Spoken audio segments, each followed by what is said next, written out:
Representative Dave Millard. Thank you, Mr. Chairman. Chancellor, Dr. Soltz, good to see you here. I'm glad to see that Bloomsburg is well represented during these hearings, both on the labor end of it and the management end of it, as I look through the crowd. I just want to offer a quick comment before I ask my questions. I know that there's been a concern in the past about using coal when you convert heating systems at state facilities. You'll be happy to know that I've got House Bill 888 out there that will not negate using coal, but will add another Pennsylvania product, which is the gas derived from Marcellus Shale, to be utilized in that consideration. So you may want to take a look at that. Chancellor, you talked about the percentage of possible percentage of the increase in tuition. You talked about an 8% figure, a lot of if-then-else's involved here with regards to the governor's proposed budget, what's going to be contained in there, what isn't, what the eventuality will be. But I'd like to talk to you about student debt, because the tuition rate certainly plays into student debt. Student debt resulting from paying for higher education is obviously an ongoing concern all across the nation, not just in this Commonwealth.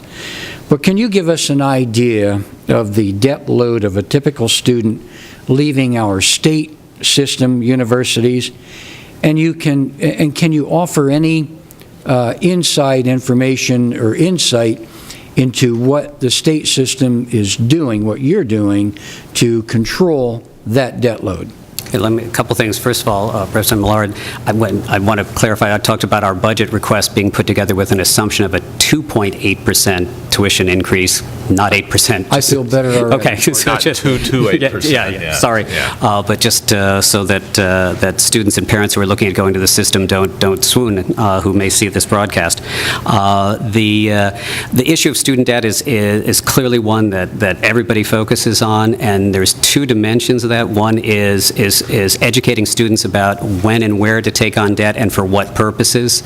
Many of our universities are very upfront with students as they move in terms of what we call financial literacy. What are you getting into? If money is available, what are you spending it on in terms of the direct cost of education versus lifestyle? So we want to be very clear. Now, that's still, for some students, that is absolute, that they need to borrow the money to cover the cost of attendance. On average, our students who qualify for financial aid still have $7,000 worth of individual contribution that they need to contribute to cover the basic costs of education. We're very aware of that as we look at things like tuition for our students. The average student who graduates from our institution who has loan burden, has loan debt on that, is currently about $26,000 a year, which is slightly below the state average. Not that that's something to be happy about, but that is the reality of what happens for students as they approach it. We look very carefully at our total cost of attendance, room, board, tuition, the rest of that, to try to keep that below the national average as well as the regional average. But for those who have to borrow, it is a burden. Well, you mentioned Pell Grants and some other things in the mix. Now, as you know, the governor's proposed level funding for FIA. So in your projection, what do you think that's going to do to students at our state universities?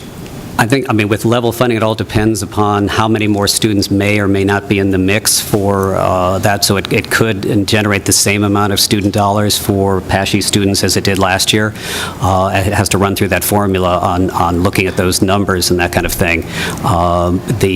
We know that about a third of our students receive state grants. And similarly, about a third of our students receive Pell Grants, and as you might guess, there's a great deal of overlap between those two groups that are essential for them to be able to afford that. But we'll have to wait to see what the numbers come out with FIA on that one. But there's a needs analysis form that I'm sure you're aware of, talking to FIA in terms of how that's determined. And of course, Adolph certainly understands that. And of course, at the end of the day, in addition to the debt, is the job placement, and you touched on that as well. And I just want to end my comments to you by complimenting Dr. Soltz with the opportunities that are provided in Bloomsburg, specifically to the students, with your networking, your partnership, and I serve on an advisory board, as you know, in the business department, and it's a very active nucleus of individuals that are trying to do the very best for all of the students there, no matter what their field of study is. So my compliments to you. Thank you. Thank you. Thank you, Mr. Chairman.